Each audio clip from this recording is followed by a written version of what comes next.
ప్రభుత్వం వచ్చిన తర్వాత మాయ మాటలు చెప్పి పచ్చి అబద్దాలు చెప్పి డిక్లరేషన్ల పేరిట అన్ని వర్గాలను మోసం చేసి ఎస్సీ ఎస్టీ డిక్లరేషన్ అని చెప్పి చేవెళ్లలో మల్లికార్జున్ ఖార్గే లాంటి పెద్ద మనిషిని పిలిచి మొత్తం రాష్ట్రంలోని ఎస్సీ ఎస్టీ సోదరులను మోసం చేసి రాహుల్ గాంధీ స్వయంగా వచ్చి వరంగల్లో రైతు డిక్లరేషన్ అని అక్కడ మోసం చేసి సిద్దరామయ్య గారు ముఖ్యమంత్రి కర్ణాటక వారిని తీసుకొచ్చి కర్ణాటక ముఖ్యమంత్రిని కామారెడ్డిలో నిల్చోబెట్టి బీసీ డిక్లరేషన్ అని చెప్పి అక్కడ మోసం చేసి ఆ తర్వాత మైనారిటీ డిక్లరేషన్ అని చెప్పి సల్మాన్ ఖుర్షీద్ గారు కేంద్ర మాజీ మంత్రి వారిని తీసుకొచ్చి హైదరాబాద్ లో మోసం చేసి యువజన విద్యార్థి డిక్లరేషన్ అని చెప్పి ప్రియాంక గాంధీని తెచ్చి హైదరాబాద్ లో మీటింగ్ పెట్టి వారిని మోసం చేసి మొత్తం 420 హామీలిచ్చి 1-2 కాదు 420 హామీలిచ్చి 420 హామీలిచ్చి అందులో 6 గ్యారెంటీలు అని మళ్ళీ స్పెషల్ గా చెప్పి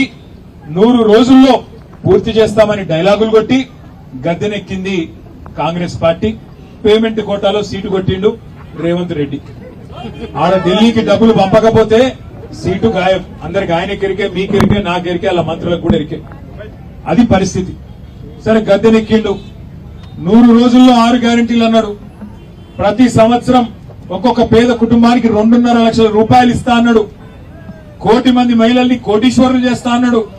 మరి ఇన్ని చెప్పినావు కదా రేవంత్ రెడ్డి, 100 రోజులు అంటివి, ఇన్ని కథలు చెప్తివి, మరి ఏది ఏమాయి అని అడిగితే మొన్న అంటున్నాడు ఆదిలాబాద్ లో రేవంత్ రెడ్డి గారు సావు కబురు సల్లగా చెప్పినట్టు, మీకు తెలియదా ఎంత కండలు తిరిగిన పైల్వాన్ అయినా 3 నెలలనే పిల్లలు పుట్టిస్తాడా అని రేవంత్ రెడ్డి గారు చెప్తున్నాడు.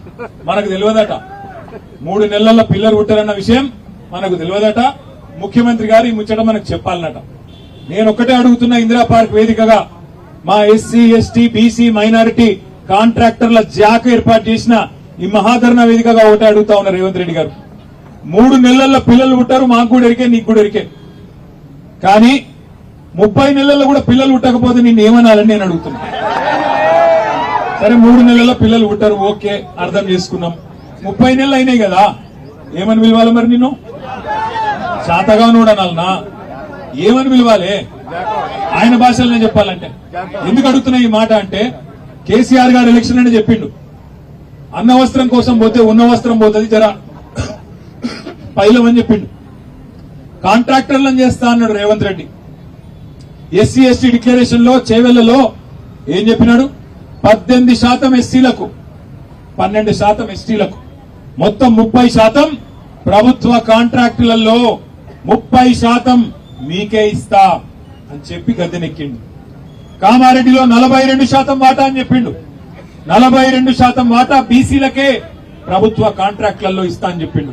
ఈ రెండు కూడితే ఎస్సీ ఎస్టీలకు 30%, బీసీలకు 42%, అంటే 72% వాటా.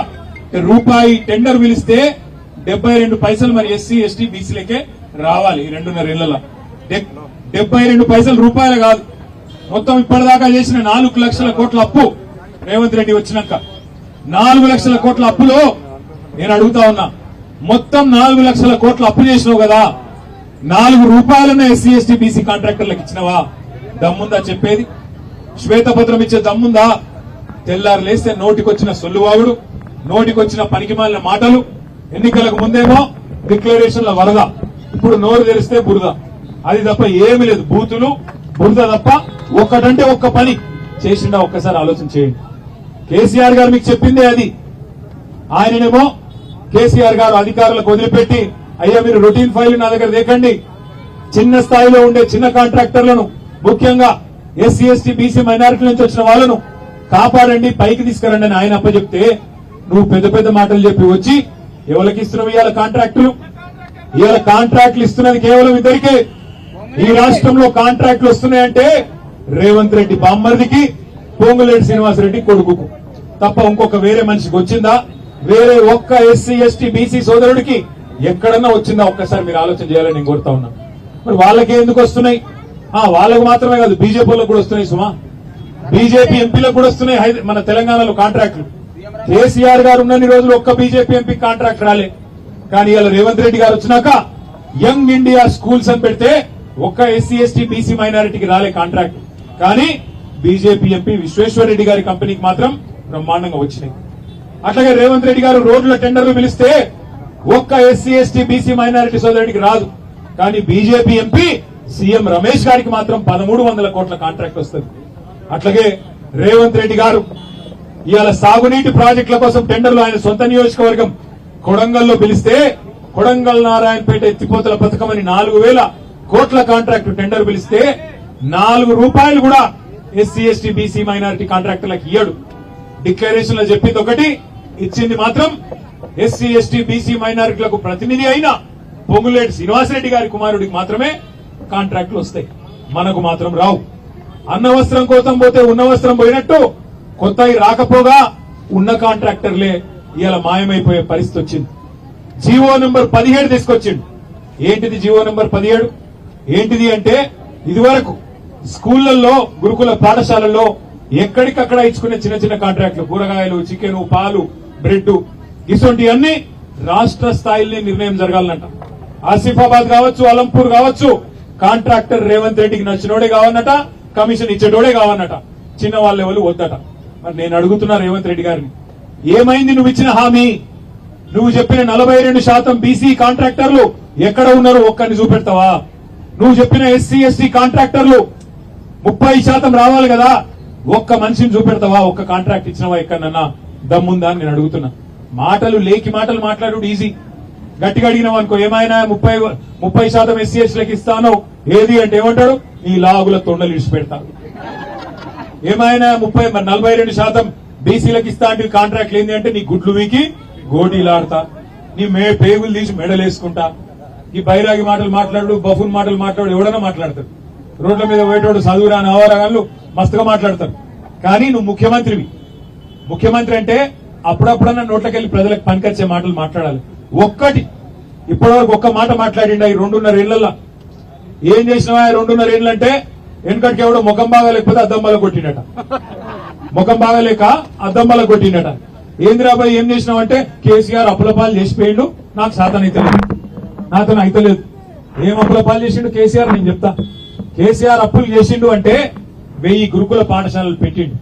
కేసీఆర్ అప్పు చేసిండంటే మరి 45 లక్షల ఎకరాలకు నీళ్లు ఇచ్చే కాళేశ్వరం లాంటి ప్రాజెక్టు కట్టిండు. కేసీఆర్ అప్పు చేసిండంటే జిల్లాకు ఒక మెడికల్ కాలేజ్ పెట్టి ఇలా ఎస్సీ ఎస్టీ బీసీ మైనారిటీ పిల్లలకు చదువు చెప్పించిండు. కేసీఆర్ అప్పు చేసిండంటే జిల్లాకు ఒక నర్సింగ్ కాలేజ్ పెట్టిండు, బ్రహ్మాండంగా మన పిల్లలు నర్సింగ్ చదువుకునే అవకాశం ఇచ్చిండు. కేసీఆర్ అప్పు చేసిండు అంటే 24 గంటల కరెంట్ ఇచ్చిండు. కేసీఆర్ అప్పు చేసిండంటే 200 పెన్షన్ 2000 చేసిండు. కేసీఆర్ అప్పు చేసిండంటే 15 లక్షల మంది ఆడబిడ్డలకు కేసీఆర్ కిట్లు ఇచ్చిండు. కేసీఆర్ అప్పు చేసిండంటే 15 లక్షల మంది ఆడపిల్లలకు కళ్యాణ లక్ష్మి షాదీ ముబారక్ కింద ఒక మేనమామ లెక్క 1,116 రూపాయలు ఇచ్చిండు. కేసీఆర్ అప్పు చేసిండు అంటే అవును, 6 లక్షల మంది దివ్యాంగులకు నెలకు 6,000 పెన్షన్లు ఇచ్చిండు. నువ్వేం చేసినావా? కేసీఆర్ అప్పు చేస్తే హైదరాబాద్ లో 1,00,000 డబుల్ బెడ్రూమ్ ఇల్లు కట్టిండు. నువ్వేం చేసినావు? 4 లక్షల కోట్ల అప్పు చేసి? చెప్పు, నువ్వు ఒక పని చెప్పు. కేసీఆర్ అప్పు చేస్తే 73,000 కోట్లు రైతుల ఖాతాల్లో రైతు బంద్ వేసిండు. నువ్వేం చేసినావు? రైతు బంద్ అయ్యవు, యూరియా బస్తా ఇయ్యవు, కళ్యాణ లక్ష్మి టైంకు రాదు, కేసీఆర్ కిట్ ఎత్తేసిండు, రంజాన్ తోఫా బంధు, బతుకమ్మ చీర బంధు, కొత్తవి రాకపోగా ఉన్నాయే పోయినాయి కదా. నువ్వు వచ్చినాక చేసింది ఏంది? సిగ్గు లేకుండా తెల్లారి లేస్తే బూతులు మాట్లాడటం, తెల్లారి లేస్తే డైలాగులు కొట్టడం, పనికి మాలిన పనులు చేయడం తప్ప ఒక్క మంచి పని. ఈ మధ్య ఇంకా కొత్త రాగం అందుకున్నాడు. 1 కోటి మంది మహిళల్ని కోటీశ్వర్లు చేసి నాకు ఇచ్చిపెట్టాడట. మీ మెడల పుస్తల తాడెత్తుకపోకపోతే వాడే మంచోడు. 1 కోటి మంది మహిళలు కోటీశ్వర్లు చేసుడు ఆ తర్వాత ముచ్చట. నేను అడిగిన అసెంబ్లీలో నిజంగా నాకు అనుమానం వచ్చింది, వీడేమన్నా దోసుకున్న సంపద అంతా పంచిపెడతారైంది రాబిన్ హుడ్ లెక్క అని నేను అడిగిన. అయ్యా ఒకటి చెప్పు, ఆ 1 కోటి మంది కోటీశ్వర్లు అంటే కోటికి ఎన్ని సూటాలు ఉంటాయి చెప్పురా భయ అన్న. ఒక్క మంత్రికి తెలియదు, ముఖ్యమంత్రికి అంతకంటే తెలియదు. కోట్లు మింగుడు తెలుసు, కోట్ల ఎన్ని సున్నాలు ఉంటాయి ఆయనకే మేరక. అసలు మన ముఖ్యమంత్రి ఎంత ఇజ్జత్ తక్కువ మాటలు మాట్లాడతాడంటే అసెంబ్లీలో నిలబడి ఎవడన్నా నా రాష్ట్రం క్యాన్సర్ పేషెంట్, ఎయిడ్స్ పేషెంట్ అంటాడు ఎవడన్నా? ఇప్పుడు కష్టాలు ఉండే ఆ మనుషులకు. ఇప్పుడు మీ ఇక్కడ ఉన్న వాళ్ళు అప్పు లేని వాళ్ళు ఉన్నారే? అప్పు లేని వాళ్ళు ఎవరు ఉన్నారా? ఐడా మా ఆర్ఎస్ ప్రవీణ్ ఉన్నదో లేదు, అప్పు బాగానే ఉందట అన్న కూడా. అయితే అప్పున్నా లోపల నొప్పులున్నా ఏమున్నా నీకు పొక్కున్నా మీకెళ్ళి మాత్రం కడకంగా చేసుకుంటామా లేదా? ఎందుకంటే బయటికి వెళ్తే ఆ తెల్లంగి చూసానే కూడా కొత్త అప్పించోడు ఇవ్వాలి, లేకపోతే ఓడిస్తాడు మన ఎవడు దిగుతాడు. కాదురా భయ్ నేను మొత్తం అయిపోయింది, నేను దివాలా తీసిన, నా బతికే అన్యాయం అయిపోయింది, నాకేం లేవు, నేను ఢిల్లీకి పోతే ఆయన చెప్పులు ఎత్తుకపోయటం తిరిగి చూస్తుండ్రు, దొంగను చూసినట్టు చూస్తుండ్రు, నాకు అపాయింట్మెంట్ ఇస్తలేరు అంటే ఏమన్నా పదాలు ఉంటుందా మనిషికి? మీ ముఖ్యమంత్రి ఇట్లా దివానా మాటలు మాట్లాడుతున్నాడు, ఈయన ఎవడు కాంతాడు అనరా? ఇలా అందుకే రేవంత్ రెడ్డి పనికిమాలిన మాటలు మాట్లాడాడు తప్ప ఒక్క మంచి పని చెప్పు. ఎన్ని కథలు చెప్తివి నువ్వు? కాంట్రాక్టర్లను కొత్తోళ్లను సృష్టిస్తా అంటివి, ఉన్నోళ్ళనే ఊడవీకబడుతుంది. 10,000 మందిని కేసీఆర్ తయారు చేస్తే చిన్న చిన్న కాంట్రాక్టర్లు వాళ్ళు నీలాగా కోట్లు దోసుకునేటోళ్ళు కాదు, కోట్లు సంపాదించుకునేటోళ్ళు కాదు, చిన్న చిన్నవి తమ కుటుంబాన్ని నడుపుకునేందుకు ఇలా రోడ్డున పడే పరిస్థితి తెచ్చినావు. ఇందిరా పార్క్ కాడ రోడ్డు ఎక్కే పరిస్థితి. అందుకే రేవంత్ రెడ్డిని, కాంగ్రెస్ ప్రభుత్వాన్ని, ముఖ్యంగా ఎస్సీ ఎస్టీ డిక్లరేషన్ ఇచ్చిన మల్లికార్జున్ ఖార్గే గారిని, లీడర్ ఆఫ్ ఆపోజిషన్ రాహుల్ గాంధీని మనం అడగాలి, రేవంత్ రెడ్డిని కాదు. రేవంత్ రెడ్డి నెల నెల పైసలు పంపి ఆయన కుర్చీ కాపాడుకుంటున్నాడు, కానీ పైన ఢిల్లీ వాళ్ళు అసలు లంగలు. ఈయనను మోస్తున్నది వాళ్ళు, ఈయనను మన మీద రుద్దింది వాళ్ళు, నెల నెల పేమెంట్ కప్పం కట్టించుకొని ఈయనకు మళ్ళా రెన్యువల్ చేస్తున్నది వాళ్ళు. ఈయన రెగ్యులర్ సీఎం కాదు, రెన్యువల్ సీఎం. నెల నెల రెన్యువల్ కావాలి ఈయనకు. పైకి ఢిల్లీకి పైసలు పోకపోతే రెన్యువల్ రాదు. నెలకు మళ్ళా బ్యాగులు పోవాలి, మోసుకుంటూ పోవాలి, పోయిసాడ పెట్టి లెక్క పెట్టుకొని మొత్తం మళ్ళా అప్పుడు రెన్యువల్ టాంప్ వేసి పంపిస్తారు ఈయన. అందుకే అడగాల్సింది వాళ్ళను. అవసరమైతే నేను ప్రవీణ్ కుమార్ గారిని కోరుతా ఉన్నా, ఇక్కడ కాదు అది అంటారు చూడు, చిల్క ప్రాణం మాయల ఫకీరు ప్రాణం చిల్కలు ఉన్నట్టు రేవంత్ రెడ్డి కథ ఎక్కడ ఉంటుందంటే ఢిల్లీలో ఉంటుంది. టెన్షన్ పత్రం అవసరమైతే జంతర్ మంతర్ కోదాం, ఢిల్లీ కోదాం, ఇన్స్పెక్టర్